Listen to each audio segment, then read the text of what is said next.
Hey everyone, how are you doing today? I want to welcome everybody to my webinar on culture. I'm Al Fragnoli. I'm an executive leadership coach for ILEC, and I can't thank you all enough for joining me on this webinar. I know we're in a busy time of the year with the holiday season quickly approaching, and everybody's schedule is jam-packed. So I can't thank you enough for joining me, just for jumping on this webinar today. As long as you stick on till the end and you schedule a complimentary coaching session with me, which I will leave my information with you all at the end. I will be sending each of you a copy of this wonderful book right here, John Mattone's most recent book that he's written called The Intelligent Leader. It's a fantastic book written by my mentor in the industry here. So I'm incredibly excited to have the opportunity to share that with each of you. As long as you stay on the call till the end, I promise it won't take too much of your time. We'll share some great information today on culture, and then just schedule a complimentary coaching session with me, and I'll make sure to send this book for you for a New Year's read here. Incredibly honored and humbled to be talking to you today. As I mentioned, we'll talk about culture throughout the duration of this webinar. I've had quite a few instances to talk to a variety of different industry leaders in the past few weeks, few months, and it seems like the hottest topic right now, as we all know, stems around culture. The Great Resignation is out there, and in a lot of publications, we're hearing it a lot throughout the media and business world as we look into stuff. And there's been over 4 million people that have left the workforce in each of the last 3 months. And there's over 10 million job openings in the United States as a whole. So a lot of people are really taking the time to look at what's truly important to them. And they're putting value on making a difference in the work that they do. They want to make sure that their work is being recognized and that their employer is taking care of them and listening to the needs that they have in their life. So that's a lot of the things that I've been hearing as I talk to, again, a variety of different industry leaders. So I felt the need to talk to you all today about culture, and I'm excited to get started here. If you have any questions as they come up, just feel free to pop them into the little chat box here, and I'd be happy to answer any questions for you as we conclude today. And again, my contact information will be left for you so that you can feel free to call, schedule a one-on-one meeting, or email me, whatever you'd like if you have additional questions that arise through our webinar here today. But thank you again for jumping on and joining.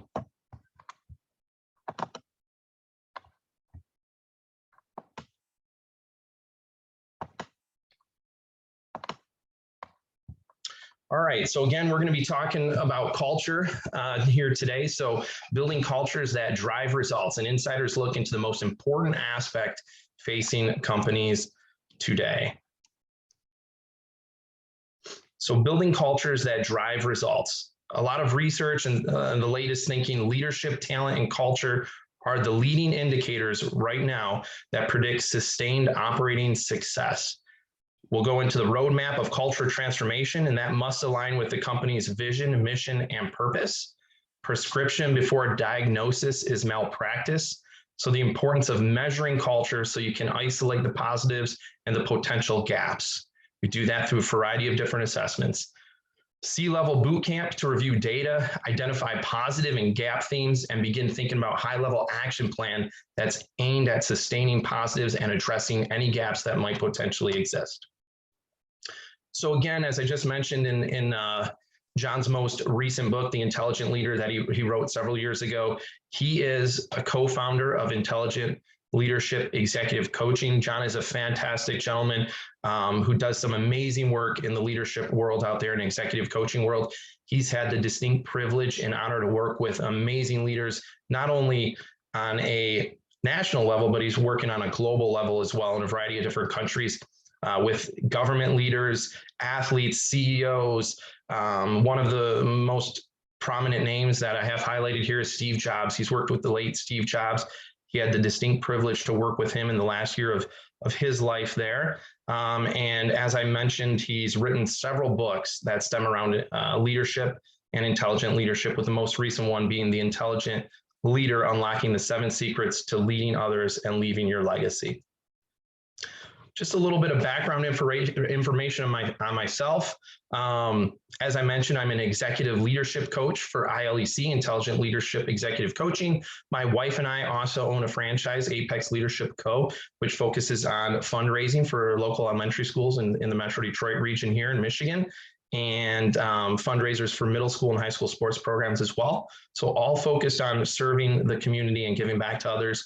Some of my past experiences, I've worked with 2 Miller Coors beer distributors, Easttown and Powers, both here in the Metro Detroit area. Was fortunate and blessed enough to advance from sales representative into a management role there for several years with them, and learned a tremendous amount about leadership and inspiring others to achieve their goals and work towards company goals and personal goals.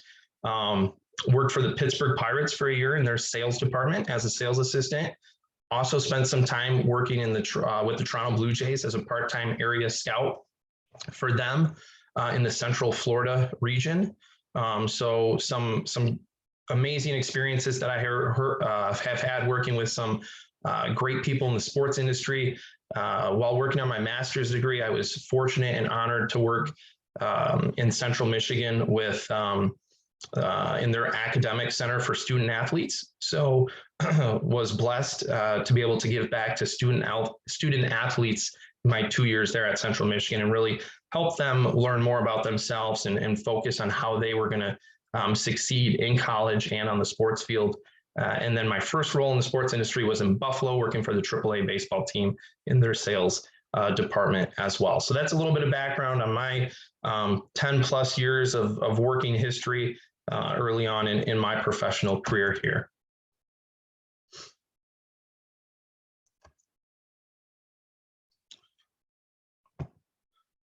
So whether your organization is a market leader or not, that's really irrelevant. The need to transform never ends and never stops. All businesses have to focus on the need to transform and to continue growing. So 75% of business transformations will ultimately fail, which is going to result in organizations' decline or their failure. CEOs and senior leadership teams who are not as diligent need to be in creating transformation with their culture. So again, it all stems around culture, focusing on culture, and driving that home hard within the leadership team that you have at your company. Bad leadership, again, only 25% of organizations who are considered market leaders transform from a position of strength to sustain their position of strength. 75% of market leaders are not engaged in positive transformation efforts. So that's a critically important thing to think about as well. Just because you might be a market leader, again, as I mentioned earlier, doesn't mean that you stop focusing on the transformation process. You gotta constantly, as leaders, always focus on that. Just a little bit more data here in some recent studies and research that we've done as well. 86% of individuals indicated that corporate culture was very important in driving operating success. However, only 28% believe they understood their corporate culture well. So with that being said, there's obviously a little bit of a communication gap that's there between the leadership team, trickling it down to the rest of their team and their staff at a specific company. Even fewer people believe that they had the right culture in place to support operating goals, only 19%. So again, those are very, very alarming statistics, very low numbers. Shows that there's obviously room for growth and improvement, and it shows that we have to be focused as leaders on constantly communicating effectively to our people, to our teams, and we've really got to focus hard on culture so that people understand what direction we want to go as a company and what our purpose and mission is as individuals as well. So what is culture? Your organization's culture represents the collective character, values, thoughts, emotions, beliefs, and behaviors of your leaders and individual contributors. Your organization's culture is a product of such factors as its history and how your leaders and individual contributors ascribe meaning and value to it, as well as leadership style, which is then reflected in the creation and implementation of your organization's values, mission, vision, mission, purpose, strategy, structure, and roles. So really, when we think of culture, it's not just about a company's values, your mission statement, your vision, where you're looking to go. It's about the entire package, right? So those values have to be transcended down to your team, and your team has to feel responsible and engaged so that they have an excitement level to help the company reach that. And that stems around strong leadership and culture. So the wheel of intelligent leadership.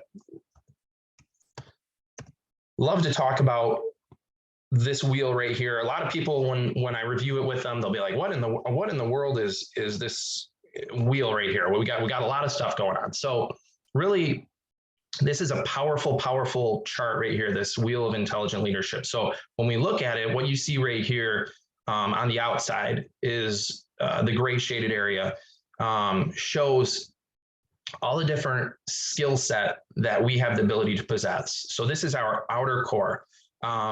These are the actions, the things that people will see us doing at work, right? So somebody might be able to notice, okay, well, Al is a great team leader. You know, he leads his team really effectively well. He's a great communicator, never have any issues with communication or whatever it might be. So these are things that people see us doing day in, day out. The inner core are the items that people don't see. So our values, our beliefs, why we do the things we do, right? So the values transcend into your thoughts. References become your emotions. Your beliefs become your behaviors. So it's really that inner core, what's deep down inside of us that people don't see, that leads to our behaviors and why we do the things we do. So critically important for leaders, as they see the outer core, all the observable traits, it's really critically important that they take the time and the vested interest to get to know each person in their inner core, because that's going to help them understand why they're leaders, why their people do the things that they do. So I love this chart here, very powerful chart that helps show a lot of valuable information for us as leaders. Why is culture important? So your organization's current and future operating success is tied to the health and vibrancy and overall maturity of your culture. Regardless of your unique transformation challenge, the need to be more innovative, collaborative, global, more responsive, more efficient, execute better, become more customer focused, or even integrate or merge with another organization, your culture and how strong and vibrant it is will determine if you succeed or fail. So really, if we don't put a focus on culture, the chance of us as a company failing is greater than if we were to put a heavy focus on culture. So critically important to constantly focus on culture. So when culture transforms, the organization is going to move. So essentially what we're looking at is we're going to go from a place of competing to create. We're going to go from delegating to collaborating. We'll go from success to significance. And then we'll go from motivation to inspiration. 5 cultures of culture. So again, when we look at this pyramid chart here, what we see with the 5 cultures of culture, this is powerful stuff. The capability, the can-do attitude, commitment, the will-do, and the connectiveness, must-do, things that we must do. So these bottom areas will lead up to individual success, team success, and then ultimately, when the individual and the team has success, we'll see organizational success as well. Cultural transformation assessments. So again, we have a variety of different assessments at ILEC that we use. Cultural transformation readiness assessment is one of them that we will use to measure the organization's readiness to successfully change and transform its culture based on our 6 steps of culture transformation. We've got the 5 cultures of culture assessment, which is the most unique and popular cultural assessment in the market today. It's based on research and proven culture constructs and models that we've researched over the years. So again, we're always going to measure the progress through a variety of different assessments that we have. Culture and operating success. It really starts with the CEO. So, what are we doing to create a strong and positive 5 cultures of culture within our organization today? I think about some of the companies that I've worked with. I've been blessed and fortunate on both ends of the spectrum to work with strong leaders. And I consider myself blessed and fortunate to work with leaders that weren't the strongest, because I could see the impact that both have on an individual or on a team of people. And again, it all starts at the top with ownership, CEO, your entire C-level suite team. If they're strong leaders that are focused on culture and really impacting their entire team and showing the importance of culture within the entire organization, their likelihood of success is going to be higher. So again, starts with the top and works its way down to the bottom there. Vulnerability decisions. So are your leaders vulnerable, and what are you doing as leaders to foster vulnerability? It's interesting because sometimes when I talk to some leaders, one of the most difficult things for them to do is to be vulnerable. And if we think about it, it is challenging at times to step back, look in the mirror and say, hey, I made a mistake, I messed up, wasn't the best decision, but I acknowledge that and I'm going to learn from it and grow from it. And that's critically important. We talk again a little bit more about vulnerability here. When our leaders show vulnerability, it's imperative and beneficial to the entire company, because people that look up and report to their leadership team are going to see that, hey, it's okay to make a mistake. I'm not going to make the same mistake again, but if I make a mistake, it's not the end of the world. I'm going to learn from it. I'm going to grow from it, and I'm going to become better because of it. So critically important to show that vulnerability piece for us as leaders. So again, leaders, they make mistakes, they learn from them so that the organization can continue to grow and evolve. Critically important to reflect deeply on what could have been done better or differently. So again, we're stepping back, we're reflecting, we're evaluating why we made the decision we made, why it potentially didn't work, and what we can do differently moving forward. Again, confronting and acknowledging mistakes transmits one of the most important of all leadership tenets, humility. Again, it's going to show that we are humans, we are capable of making mistakes, and it's okay. And it's important that we acknowledge that and step up to the plate as leaders and say, hey, we made a mistake. The progress strengthens the trust between leaders and their team members. So again, as I just mentioned, when your team members see that the leader stepped up to the plate, acknowledge that they made a mistake and that they're going to grow from it, the trust evolves from the bottom all the way up, which is important for all businesses to possess. C-level team must create responsibility for creating the organization's compelling future blueprint and architecture. So again, the C-level team is creating this organization's future, and they have to make it compelling. So create your compelling future. What does your organization's future must state look like? So what must happen? What are the legacy aspects of your business that must sustain? What are the values that you must all live by? What must be your vision, mission, purpose, strategy, and your structure? Again, all must. What must be the roles you need in the organization? And what must greatness look like in those roles? All the competency, skills, attributes. So transform mindsets, transform behaviors, transform results. All starts with the mindset, what's going through our mind, what we're thinking. That translates into our behaviors and what we're doing, the actions we're taking, which is ultimately going to translate into the results that are shown. Results transform when culture transforms when behavior transforms when mindsets transform. This is Law 19 on John Mattone's 50 Laws of Intelligent Leadership. This is powerful when you think about it. Again, we just touched on it, but when the mindsets transform and are there, you're going to see the behaviors transform. When the behaviors transform, the culture transforms. When the culture is in a positive place and has transformed, the results are going to be positive. Clear messaging about gifts and gaps. Imperative to transform the now. So what we're doing right now, cascading town halls to reinforce messaging and the blueprint, cascading and focus groups to solicit feedback. We want people to give that feedback. That's how we grow. Empowering managers and employees to operationalize the blueprint. Again, this is the roadmap on how we're going to get to where we want to be. All about talent, and it's always going to be about talent. I love this really simple point right here, but we want talented individuals leading our teams. We want talented individuals working for our companies. It's always going to be about talent. The culture piece, when we focus on the culture, we'll be able to retain that talent. When we don't focus on the culture, there's a greater chance that we lose our top talented people. And there'd be no greater tragedy than losing your most talented people to an even a potential competitor in the same industry.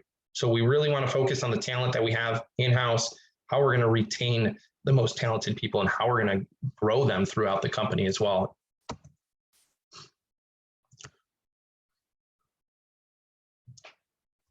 So just some goals right now to think about. So as we move forward, what are we thinking about here? So what are we doing well? What are we not doing well? How best do we leverage what we're doing well? Ideas for addressing gaps, and high-level go-forward plan, how we're going to take action. So just some thought-provoking questions right here for us to think about. As in medicine, in a world of corporate reinvention and renewal, prescription before diagnosis is malpractice. Law number 20 here, again, prescription before diagnosis is malpractice. So that's where all the interviews and the assessments and all those sort of things come into place. We want to analyze, look at the things that are going well, the things that could be used to improve upon before we provide any sort of prescription there. Measure and course correct. So are we measuring the strength and vibrancy of our talent engines? Are we measuring our leading indicators? Are we measuring the strength and vibrancy of our culture? Are we focused externally on getting feedback? That's critically important too.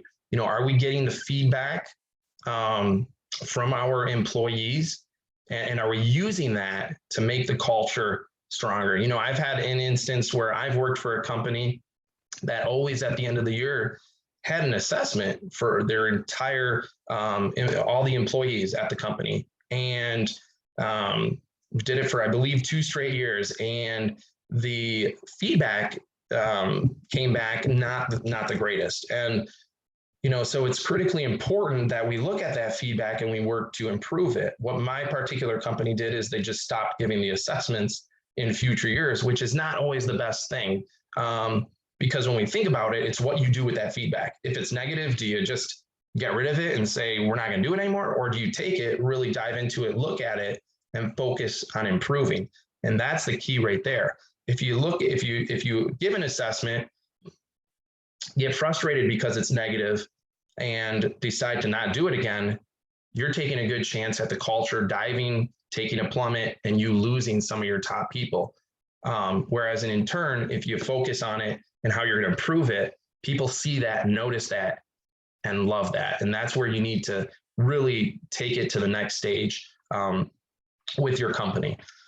Are we measuring the correct operational metrics? Are we leveraging all of the data?